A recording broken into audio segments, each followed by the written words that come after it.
Hey, YouTube friends, YouTube subscribers, bada bing, bada boom, welcome back to my page. Guess what? We're going back to the Mesa Toy Convention today. Another convention video again, Jason? Well, I like going to these conventions. It's a lot of fun. And as long as you're having fun watching them, I'm going to keep having fun going to them. But before we do that, I've had this toy for 40 years. It interlocks, it connects, it makes forms and shapes. I don't know what it's called since I've had this since 1984-85. But if anyone who watches this video can help me try and look it up and figure out the name of this old 1980s interchangeable connecting blue and white puzzle toy, please let me know. All right, let's head over to the Mesa Convention Center.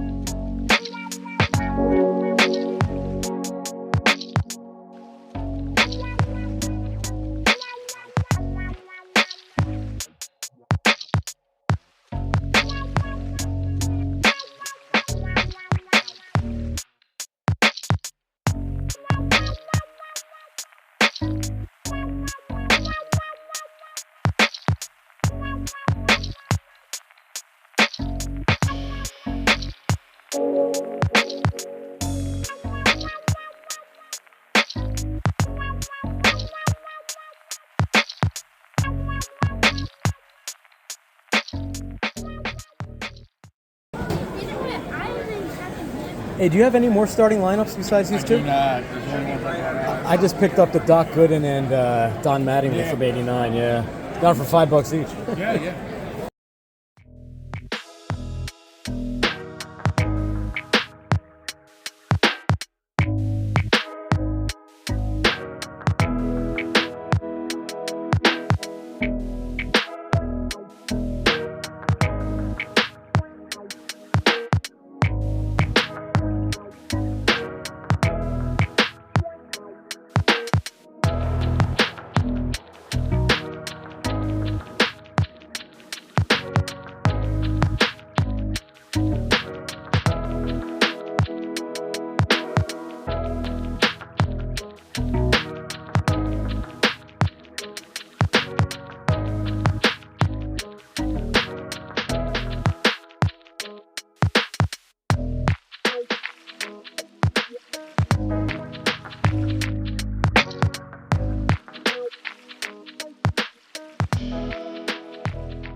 Hey guys, I am here at the Mesa Toy Convention, and who am I sitting next to?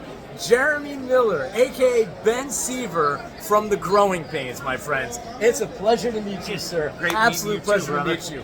I've been looking so forward to meeting you. When I found out you were coming out to Phoenix, and I've been such a fan of Growing Pains growing up, that I just had a few questions that I've been wanting to ask you. Absolutely. You started that show at what age? I was 8 when we years started. old. Wow. So do you recall, I know it's been a few years now, do you recall that audition process? I do. I recall it more from being told the stories by our producers. Okay. Apparently, I didn't even read the lines. It was a complete cattle call, is what they call it. That's where they put out a call for basically any kid in this age range. So I think there were somewhere between 300 and 400 kids that they read for this role. Wow. And instead of reading, and it wasn't planned, I didn't read any lines. I came in and just started telling jokes and being a kid. I started doing impressions and telling jokes and telling improv. stories. But it wasn't, it was just me being me. I figured we'd get to the lines eventually, and we didn't. And apparently that's what got me the part, was that I was able to go in and be a kid on camera. I was able to be real. And I'm glad you said that, because when that show came out, you and I are essentially the same age. So you're the character that I connected to the most in that show. So going into those first 3 seasons, you know, you were the character that was brought in for those moments that were maybe heavy and serious. So they went to Ben Sieber for levity, for cuteness, for things like that. So I wasn't deterred by the show when DiCaprio was brought in and when Ashley Johnson was brought in. But did you feel in any way that your character's story progression was diminished when they entered that show, or were you satisfied with the overall projection of your character throughout the series? They were 2 different instances, really. When Ashley was brought on, it really did not change my dynamic at all. True.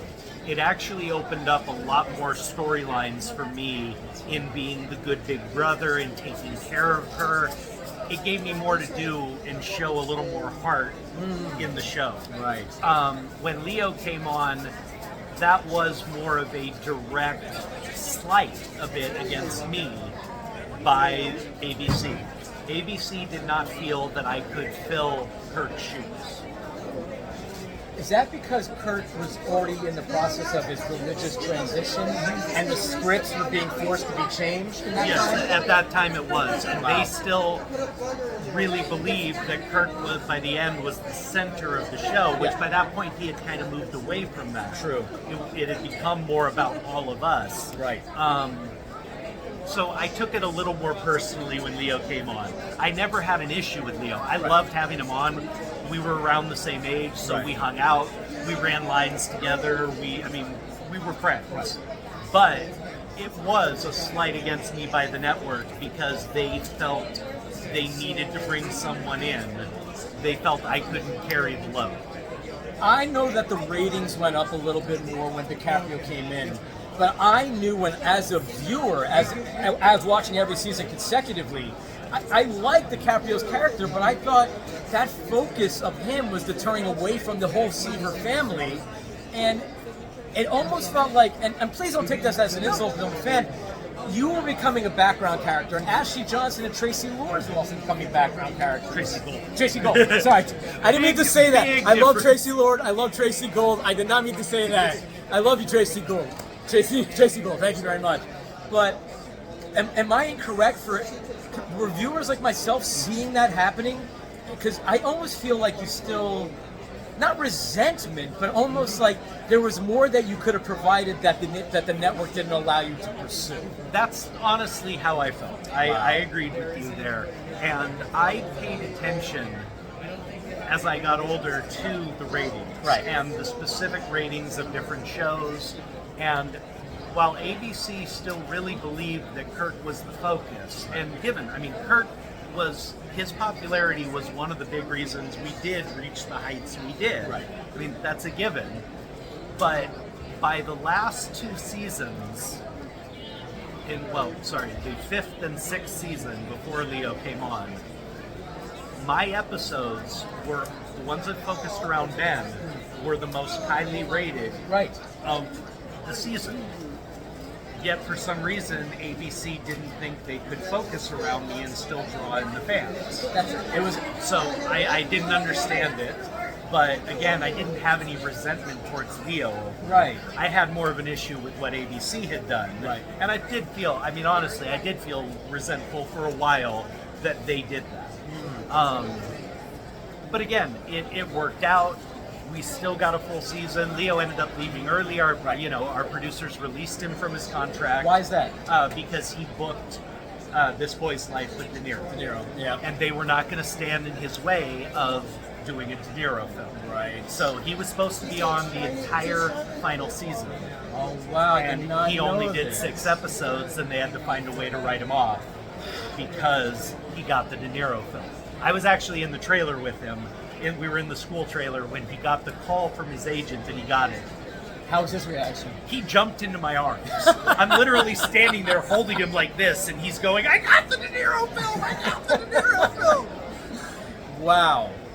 Well, I don't want to hold up too much more of your time. It's been an absolute pleasure. But I guess the last question I want to ask you is, if you could take away your experience, your favorite memory of growing pains, whether it be Alan Thicke as like a father figure or Kirk Cameron as an older brother figure, whatever that might be. From that whole experience now where you're at all these decades later, what do you take from it? Honestly, what I really have taken from it is how much we were all there for each other. We really were a family on set. In the early years especially, when we finished the season, I would sit in Joanna's lap and bawl and cry because I had to leave my family for the summer. You know, that's how close we all really were. So that's what I always took from it was, you know, just that love for your family and the people you care about and always being there for them. I mean, that was one of the things that Alan taught all of us. I mean, this was a man who was incredibly famous, incredibly popular. I mean, you'd walk down the aisle of his, you know, the hallways of his house, and there's pictures of him with like Pacino and De Niro and all these guys chilling in his hot tub. They've come to his house. Right. He's not having to go to them. They come to him. Right. And he still checked up on us all the time. All through the years. 20 years after the show, him and I still talked every other month at least. With him calling to say, how you doing? What's going on? How have things been? Just that constant care and love is really what I took from it, because I was very blessed to have that with our show. And that was a devastating loss. It was. Losing Alan, I mean, it still hurts. Yeah. I'll give you guys this. There was, I still tear up every time Midnight Train to Georgia comes on. There is a scene in the second season where Alan is teaching me, Kirk, and Tracy to be pips, which was Gladys Knight's backup dancers. That's right. And they're teaching us to Midnight Train to Georgia. That's right. If that, I mean, this is, Alan passed away, I think it's 8 years ago come November. If that song comes on, I still tear up. Wow. You know, I love the man. He really was my second dad. Jeremy, thank you so much. This was a great interview. This is more Jason. than I could have asked for, honestly.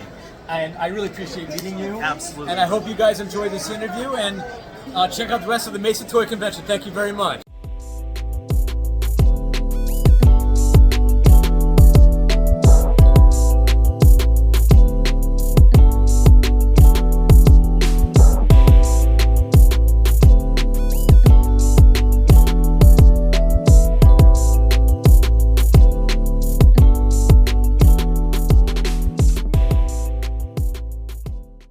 Hi, who am I here standing with today? I stand with Greg from Greg and Elsa's Collectibles. Right on, Greg. All right, you got a great table here, great products, Greg. What is some of your? How'd you get into buy, sell, and trading toys? I've been collecting comic books since I was a kid. Comic books. Spider-Man is my guy. So I had this huge collection at home, and my fiance there has always wanted a business, and she got into Superman Oh, okay. really heavy after she met me. So we decided to start doing this. We go to Awesome. the shows all over the place, and we have a little booth in one of those marketplaces in Glendale. How long you now been doing the collector shows now? The collector show since September of last year. Oh, so you're still almost a relatively year. newbie, yeah. Yeah. But so far enjoying it, making good revenue? Oh, yeah. Awesome. Yeah, really well. Awesome. Yeah, doing great. What's some of your favorite stuff you have sitting on a table, and even most expensive stuff? So- Rarest? My favorite are these Hikari figures. They sell like hotcakes. And Yeah, they're these pretty, look great. Pretty cool. We sold out of all of our Predators while we were here Wow. today. This one here is a 2001 Polly Pocket. Hogwarts. Hogwarts Polly It Pocket. has most of the figures with it. And that's probably the most expensive item in the way of toys that I have. Right on. If you come down here to my comics, though, and you get into the signed things, like this one here is signed by Alex Ross, Yeah. artist, for the Yep. cover, and then some of the 9.8. others in here to include. Like I've got this old Spider-Man, Amazing Ooh, Spider-Man. what? Yep. And then I got this one here. Oh, yes. That's a point. It's only a It's nice 0.5, special, but they're hard to come by. Then I have several other signatures in here as well. Well, how much is that .5 going for right now? This one I have for. I think I have it for 95. 95. Wow, even for a point, that's amazing. Wow. It's a qualified grade. That's what the purple is. What? Where can they find you, by the way, online? We're on Instagram. We have a little eBay store, a little one, and a little Macari store, and we do have Facebook. And what's the store on eBay? It's Greg Elsa Collectibles, all one word, and you can find that on Instagram, Facebook, And how do you spell that? GregGelsa Collectibles. Thank you, Greg. You're welcome. Appreciate it. Thank you. Thank you, sir. Hey, Greg. This is Elsa from Greg and Elsa's. No, come here. No, baby, no. Yeah.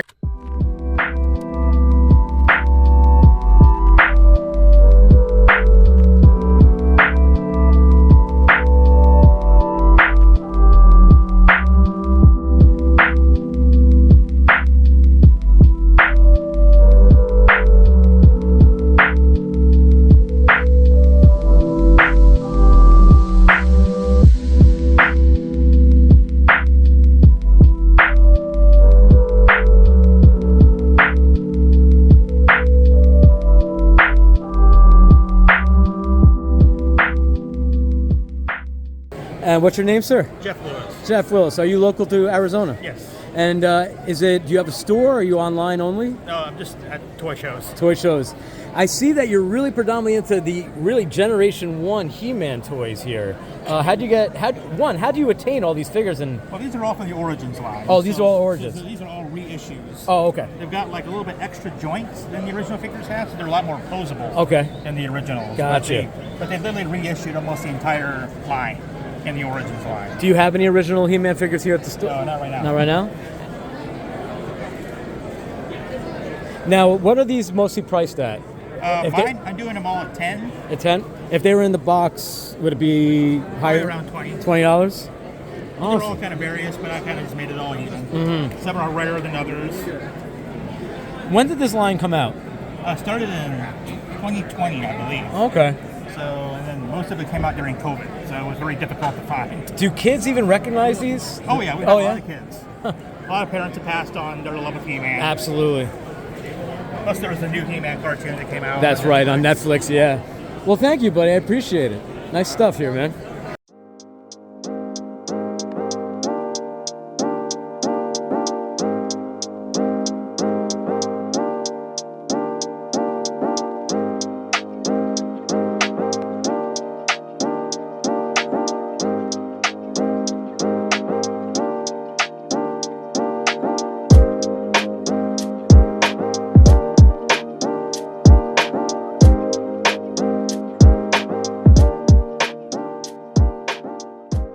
All right, I am here with, what's your name, sir? Don. Dom. And what's your store company called? Digging in Time Collectibles. And are you on eBay, Amazon? I do eBay. eBay, I do, Amazon? Would you like to explain how maybe you get some of this awesome product here? Basically just recollecting my childhood favorites, and got such an extensive collection. Right on. That these are the extras. These are the doubles. These are the ones I'm willing to get rid of. What do you like to collect the most? At this point, it's been G.I. Joe. G.I. Joe, original line? Yeah. What got you started in collecting? What were the figures? Or the line? Like as a childhood? Yeah. Probably He-Man and Hot Wheels might have been the first. Do you still have those childhood toys? I had a couple of the He-Mans, and they were loose and Yeah. pretty beat up. But for the most part, it was G.I. Joe and Transformers that kind of. Do you regret selling them? The He-Man? Yeah. No, not really. I was never really into it. Yeah. Those were just kind of the first because they were before. Yeah. I mean, I can tell you right now, I regret selling my Super Nintendo in the box. I regret getting rid of all my old Nintendo, Super Nintendo games that now I'm all recollecting all over again. Oh, okay. So, but that's the fun part about this. Hey, what's up, John?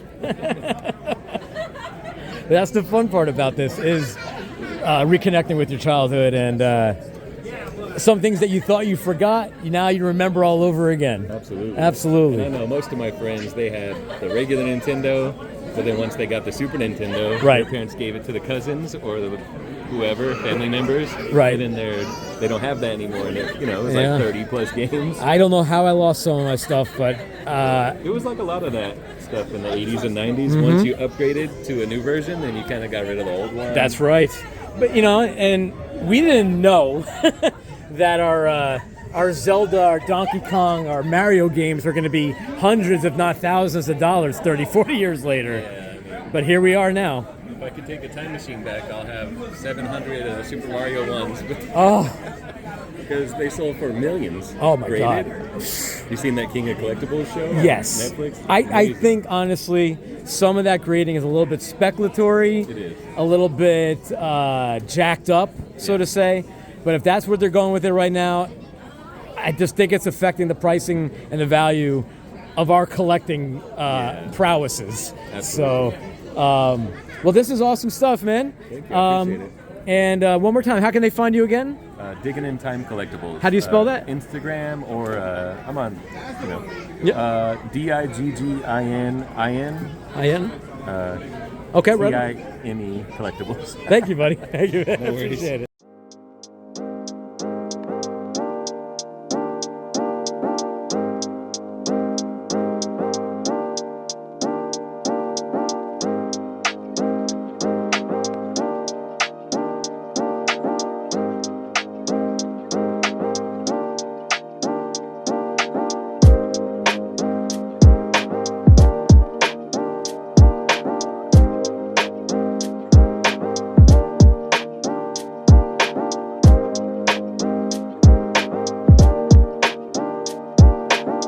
I'm back at the Retro Brothers, but they don't got games this time.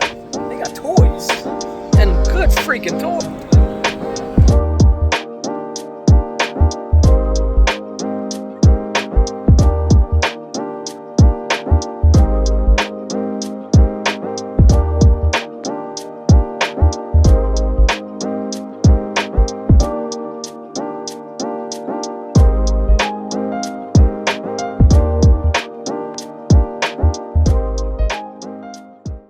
I am here with Michael Malby. Michael. Actually, have a show in Scottsdale that I run and own and operate called the Scottsdale Comic Book Show. Okay. It's twice a year, every November and April at the All Scottsdale right. Plaza Resort. I will be there. And then I have another show that I own called Arizona Comic Book Art Festival, which is the Shrine Auditorium once a year in February.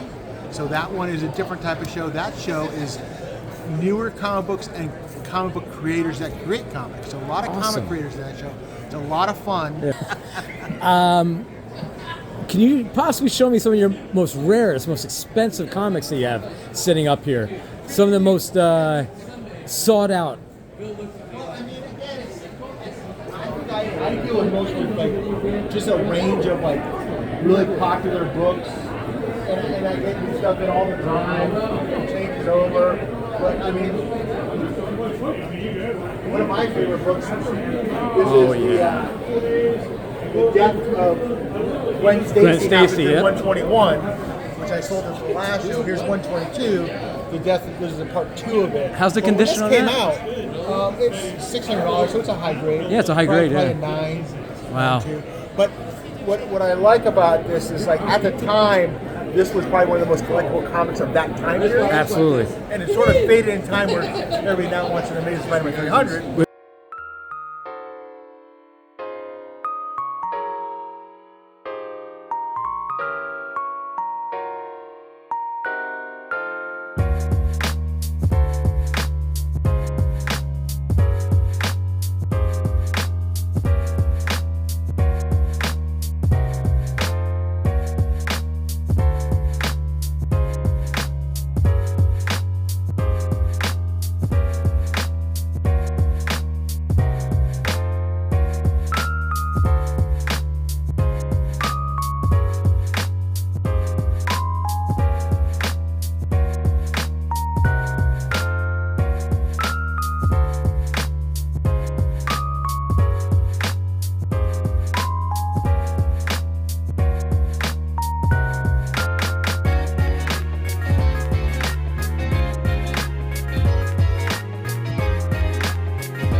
I love Kalingo.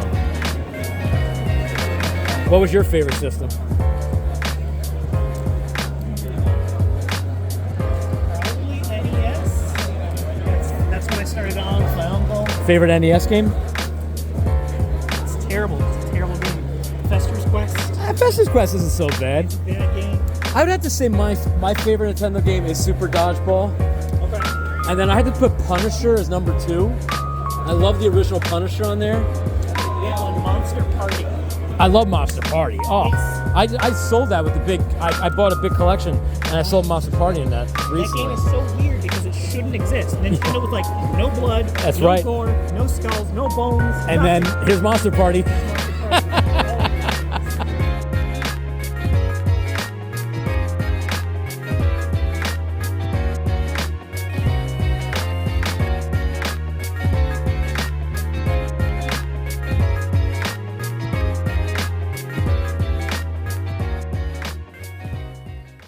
All right. Well, I hope you enjoyed the video of the Mesa Toy Convention. I really hope you enjoyed my interview with Jeremy Miller. That was fantastic. He was such a cool dude. It was so great that he was able to sit down with me and I can conduct an interview and ask him some questions I've always wanted to ask him. He did sign this old Teen Beat clipping for me, which was awesome. He also signed the book that he wrote about his life that I'm definitely going to read. It sounds to be very intense and very personal. I didn't pick up any toys today. It's summertime in Phoenix. I got to save my money. I got another big convention coming up in a few weeks that you're going to see and you're going to love it. But we'll get back to buying some retro toys, some retro games when the fall comes around. But I wanted to check out the convention today and share with you all again. So thank you very much for coming to my YouTube page. And please, for me, like and subscribe. Bada bing, bada boom.